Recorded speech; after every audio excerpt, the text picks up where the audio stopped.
নমস্কার বন্ধুরা, তন্হির পাকশালাতে সবাইকে স্বাগত। যে কোনো উপোসের দিনে বা পুজোর দিনে অথবা সকালের জলখাবারে আমরা প্রায়শই কিন্তু এই রকম খাবার দাবার খেয়েই থাকি। আজকে আমি আপনাদের সঙ্গে শেয়ার করছি আমাদের অত্যন্ত পছন্দের পরোটা আর আলুর বাটি চচ্চড়ির রেসিপি। তাহলে দেখে নেওয়া যাক আমার আজকের এই ভিডিওটি। আমাদের প্রত্যেকটি বাঙালি বাড়িতে যে কোনো উপোসের দিনে বা সকালের জলখাবারে এই ধরনের খাবার দাবার হয়ে থাকে। আজকে আমি আপনার সঙ্গে শেয়ার করছি পরোটা আর হাতে মাখা বাটি চচ্চড়ির রেসিপি। একটা বড় পাত্রের মধ্যে 1 কাপ পরিমাণে ময়দা এবং 1 কাপ পরিমাণে আটা নিয়ে তার মধ্যে 1/4 চা চামচ পরিমাণে কালো জিরে, 1/4 চা চামচ পরিমাণে দিয়ে দিচ্ছি জোয়ান, আর এর সাথে দেব 1/2 চা চামচ পরিমাণে লবণ। সমস্ত শুকনো উপকরণ একসাথে ভালো করে মিশিয়ে নেওয়ার পর এর মধ্যে দিয়ে দেব 3 টেবিল চামচ পরিমাণে সাদা তেল। ময়ান যদি ঠিক মতো না দেওয়া হয়, ময়দা থাকার কারণে পরোটা কিন্তু শক্ত হবে। ময়ানটা দেওয়ার পর তেল দেওয়ার পর খুব ভালো করে হাতের সাহায্যে ঘষে ঘষে ময়দা এবং আটাটাকে মিশিয়ে নিতে হবে।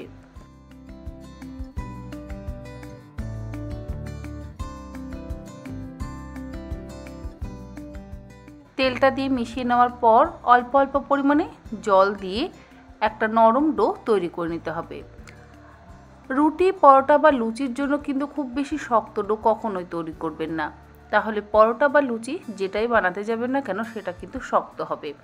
আর ময়দা থাকলে একটু নরম করে মাখার চেষ্টা করবেন। ডো আমাদের অলমোস্ট রেডি, তবে একদম শেষে 1 চা চামচ পরিমাণে ঘি হাতের মধ্যে নিয়ে সেই ঘিটাকে দিয়ে ডোটাকে আরও মিনিট 3 সময় ধরে ভালো করে ঠেসে নেব। যত ভালো করে একটু সময় নিয়ে ডোটাকে ঠাসা হবে, তত কিন্তু লুচি, রুটি বা পরোটা যেটাই বানান না কেন সেটা একদম সুন্দরভাবে নরম হবে। দেখুন, আমি হাত দিয়ে ঠেসে ঠেসে খুব ভালো করে ময়দার ডোটাকে ঘি দিয়ে আবারও একবার মেখে নিচ্ছি।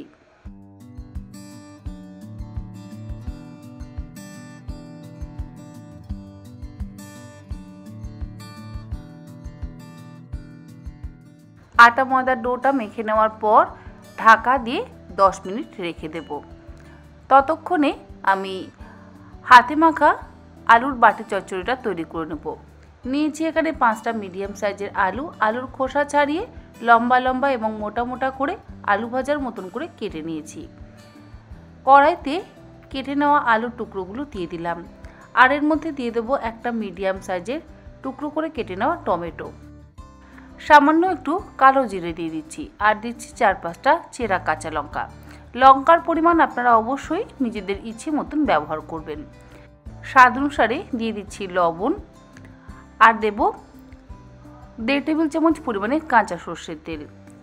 সর্ষের তেল খুব বেশি পরিমাণে ব্যবহার করবার দরকার নেই। এরপরে এই সমস্ত কিছু হাত দিয়ে ভালো করে মেখে নেব।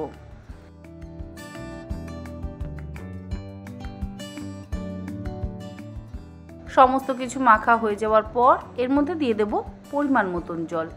মোটামুটি এখানে আমি 3/4 কাপ পরিমাণে জলের ব্যবহার করলাম। খুব বেশি ঝোল ঝোল আমি বাটি চচ্চড়িটা রাখতে চাই না, সেই জন্য একদম পরিমাণ মতন জলের ব্যবহার করলাম। আপনারা অবশ্যই আপনাদের নিজেদের পরিমাণ মতন জল ব্যবহার করবেন। জলটা দেওয়ার পর এবারে গ্যাসের ফ্লেমটাকে হাইতে করে দিয়ে প্রথমে বাটি চচ্চড়িটাকে ঢাকা দিয়ে 2 মিনিট ফুটিয়ে নেব। চচ্চড়িটা যখন ফুটে উঠবে তখন গ্যাসের ফ্লেমটাকে লোতে করে দিয়ে আরও 5 থেকে 7 মিনিট আলুগুলোকে সেদ্ধ হওয়ার জন্য অপেক্ষা করব। অপরদিকে ডো কিন্তু আমাদের একদম সুন্দরভাবে সেট হয়ে গেছে। এবারে এই ডোয়ের থেকে পরোটার জন্য লেচি কেটে নিচ্ছি। আর দেখুন, যেহেতু আমি এর মধ্যে আটার ব্যবহার করেছি, তাই ময়দা ব্যবহার করার কারণেও খুব বেশি স্ট্রেচেবল ভাব তৈরি হয়নি। যাই হোক, যে পরিমাণে আটা এবং ময়দার ডো আমি তৈরি করে নিয়েছিলাম, মেখে নিয়েছিলাম, তাতে আমার মোট 9টা লেচি তৈরি হয়েছে। এবারে পরোটাগুলো বেলে নেব। অল্প একটু ঘিয়ের ব্যবহার করে আমি পরোটাগুলোকে বেলে নেব, তবে প্রথমেই ঘি ব্যবহার করব না। লেচিটাকে গোল করে নিয়ে পাতলা করে রুটির শেপ দিয়ে নিচ্ছি। ঘিয়ের বদলে আপনারা সাদা তেলেরও অবশ্যই ব্যবহার করতে পারেন। রুটিটা বেলে নেওয়ার পর এই রুটির ওপরে অল্প একটু ঘি দিয়ে দিচ্ছি। ঘিটা এইভাবে দিলে দেখবেন লেয়ার বাই লেয়ার পরোটাগুলো ভীষণই ক্রিস্পি হয় আর খেতে কিন্তু অসম্ভব ভালো হয়।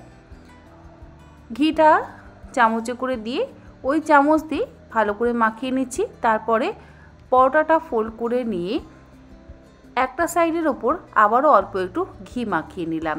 তারপরে আবারও পরোটাটা ফোল্ড করে নিয়ে 3 কোণা শেপ করে পরোটাগুলোকে একটু পাতলা করে বেলে নিচ্ছি। এইভাবে বাকি পরোটাগুলোকেও বেলে নেব।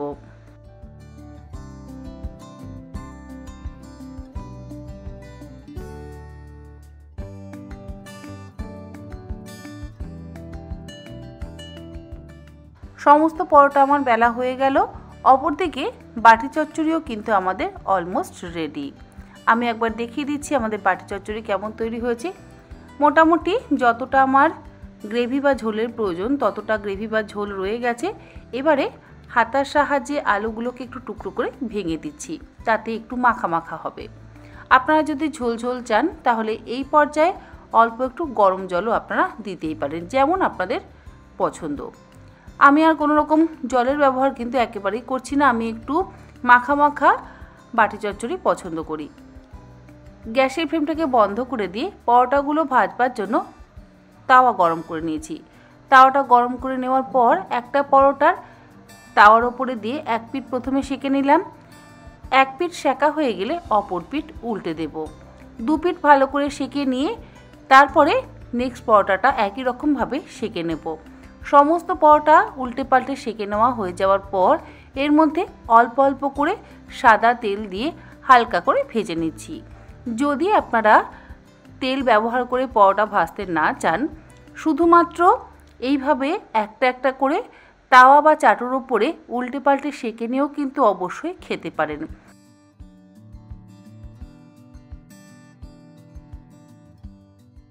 অল্প অল্প তেল ব্যবহার করে উল্টে পাল্টে 4টে পরোটা আমি একসাথে গোল্ডেন ব্রাউন করে ভেজে তুলে নিচ্ছি। এই একই রকমভাবে বাকি পরোটাগুলোকেও ভেজে তুলে নেব। পরোটা আর হাতে মাখা আলুর বাটি চচ্চড়ি খেতে কিন্তু অসম্ভব ভালো লাগে। আশা করি আমার আজকের এই সহজ পদ্ধতির জলখাবার বা উপোসের দিনে খাওয়ার জন্য রেসিপি আপনাদের ভালো লাগলো। তবে এটা কোনো নতুন রেসিপি নয়, আমাদের মা ঠাকুমারা প্রায়শই এই রান্নাটা বাড়িতে করেই থাকে। আজ তাহলে এই পর্যন্ত, আবার হাজির হয়ে যাব অন্যদিন অন্য কোনো রেসিপি নিয়ে। ভালো থাকবেন, সুস্থ থাকবেন, ধন্যবাদ।